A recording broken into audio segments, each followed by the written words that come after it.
Hey guys, Dr. Rebecca Warren here from doctorswarren.com and the Wellness Radio on Talk 102.3.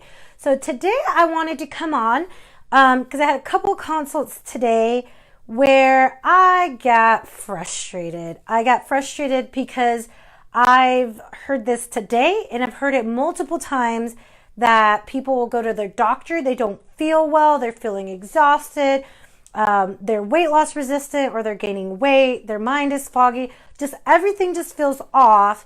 And they go to the doctor after actually watching one of my videos, getting my ebook. And if you guys want that ebook, it's on doctorswarren.com under thyroid. They read about it, they watch what I say, they go to their doctor, and their doctor says, no, you don't need that. And the doctor doesn't have anything to offer them. They say no to the labs.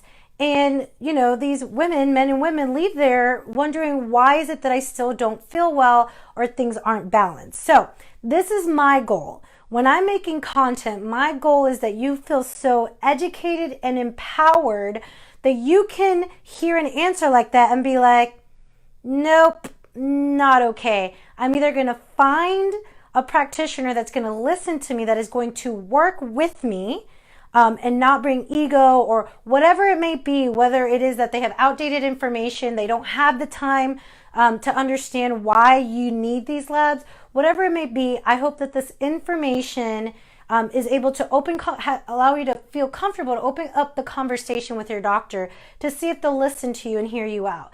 And if they won't, and I hear this a lot, they shut you out, then it's time to find someone out there that's willing to work with you. And let me go ahead and tell you this. Before I became a doctor, I was a patient. I had to do this, and it is possible. And I thank the Lord every single day that I drew a line in the sand and I said, hey, my thyroid got cut out. I need to take control of my health because I don't feel well. So here we go. Let's go ahead and try to explain why these labs are really important, especially to get complete labs. So the one lab that everyone always knows is TSH. Thyroid stimulating hormone. That's kind of like the gold standard right now within medicine. Doctors will look at this and say, well, this looks good, this looks bad.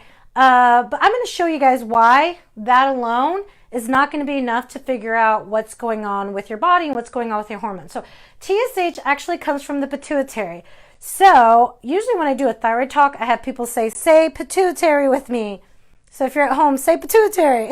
But the pituitary gland is actually in the brain stem. So the hypothalamus is in the brain. It kind of looks around. It releases thyroid releasing hormone. Then it talks to the pituitary and says, hey, we need some more thyroid hormone. So TSH is a pituitary hormone. So it works with this negative feedback. If everything is kind of good, if you're stressed, it'll go up because you need more thyroid. If it's not, it will go back down into more of a normal number. But TSH is a pituitary hormone. So what happens is it comes from the brainstem, and no judging on the drawing. I'm not an artist, I'm a doctor. So it goes down from the brainstem, and TSH goes to the thyroid, knocks on the thyroid door, and it says, hey, it's time to produce some hormones. So you're going to produce something called T4. In fact, you're going to produce, I'm just going to put T4 here. You actually produce a little bit of T1 and T2 naturally. Don't worry about that, but I'm just letting you know everything your thyroid actually makes. And it produces some T3 because your body's so intelligent. It says, hey, I'm going to make some T4, and for quicker use, I'm going to produce some T3 as well, which is why there's a lot of people that feel better on natural desiccated thyroid hormone instead of just T4, like Synthroid or levothyroxine. So you release T4 from the thyroid. Let me go ahead and tell you this. The most important lab to have is free T4. You want to know what's unbound. It is no good to you if it's bound. It's taken up by something. You want it to be free. So I've seen total T4 as people that have gotten that done for years and are still feeling bad.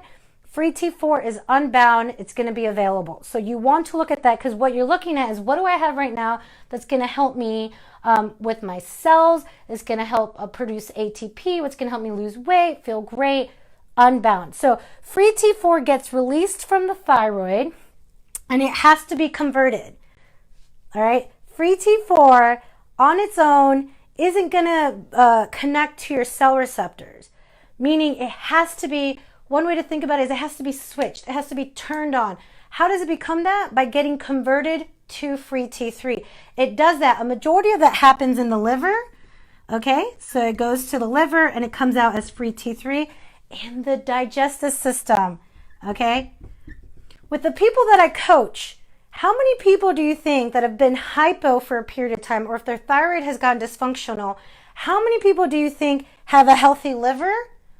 Toxins, medications, beauty products, water. I mean, how many of them do you think have a healthy liver? I'm going to tell you, not very many. They have a sluggish liver. It's kind of like overwhelmed. And how many people do you think, when they've gone hypo with their thyroid, or if their thyroid is off, how many people do you think have a healthy digestive system? Not very many. I'm doing stool tests, GI mats on them, and I'm seeing that their gut microbiome is a mess. So what I want you to understand is that when a doctor is just looking at free T4, what they're expecting is that your liver and your digestive system is doing its job. But when people come in here, one of the first things they say is like, oh, I have acid reflux, or I have constipation, or I have diarrhea, which are all red flags that something's not right. Everyone's now getting diagnosed with fatty liver. It's like I had multiple women from our hormone talk. Yeah, my doctor said I had fatty liver. Blood sugar's out of control. We have all these red flags that our digestive system and our liver is not well. In fact, you probably tell that to your doctor. Hey, I'm having some gut issues, and they might say, yeah, go see a GI specialist, but they don't put two and two together that T4 is dependent on these healthy systems in order to be activated. Once it becomes free T3, that goes to the cell receptors, it connects there, and you have healthy cells. Now, do we have another marker, a different color? So let me go ahead and tell you this. Why is iodine like a big thing that people hear about?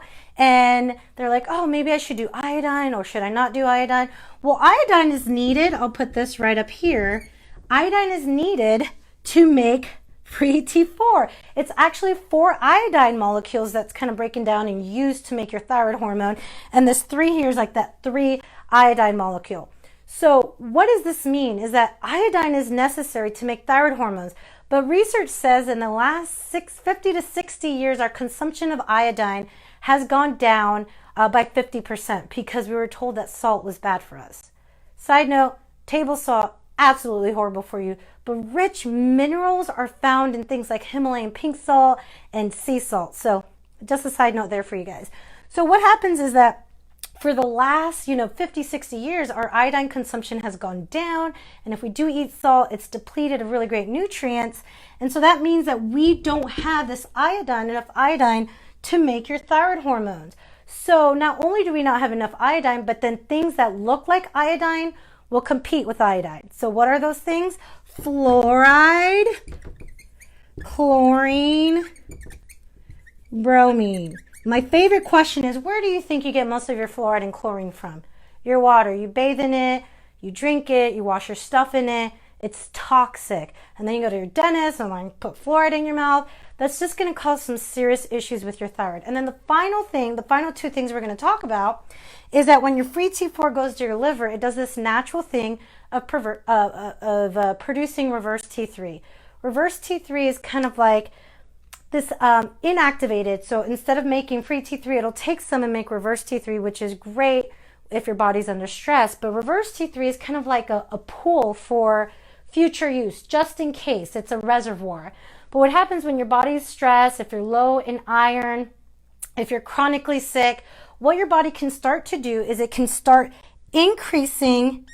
So it'll decrease your production of free T3. It'll increase your production of reverse T3. Why does this matter? And most doctors don't test for this. Because in the blood, in your body, if you have more reverse T3 than free T3, it will compete with free T3. Look at this new color. It will compete with free T3 to go to the cell. It'll win out if you have more of it in your body. So if you're not producing enough free T3, it's not getting activated. And then you're also making a lot of reverse T3. It'll connect to that cell, and it will be like a key that fits but won't turn. It doesn't allow you to feel good. It doesn't give you all the great benefits of having adequate levels of free T3, which is why reverse T3 is important. And the last 2 thing is TPO antibodies and thyroglobulin antibodies. So I'm going to put this over here because you can decrease these numbers by changing and healing your gut, working on your hypothalamus and your pituitary axis. So thyroid antibodies are TPO antibodies, thyroglobulin antibodies are things that are going to go up here and attack the thyroid. So I have someone whose TSH has been going like this since like the spring, just up and down, and the doctor will not look at her thyroid antibodies. Why wouldn't a doctor want to know if there's an active autoimmune reaction, especially when you are able to bring down those numbers? So TPO antibodies, thyroglobulin antibodies are important. So I can't believe I did it. I did it in like almost under 10 minutes. I did do a longer intro, but this is so important. Look at this. Like, this is crazy that all doctors will do sometimes is look at your thyroid stimulating hormone. No wonder so many people don't feel well. No wonder there aren't people that are able to do something about their thyroid before it gets too bad. So if you guys want my Thyroid Optimal Labs ebook, go to doctorswarren.com. You can do /thyroid or just go to our website. You can see the thyroid right there. Put in your email. You'll get that ebook. Let me know if you guys have any questions, comment on here, and share, because you never know how far reaching this information could be for someone.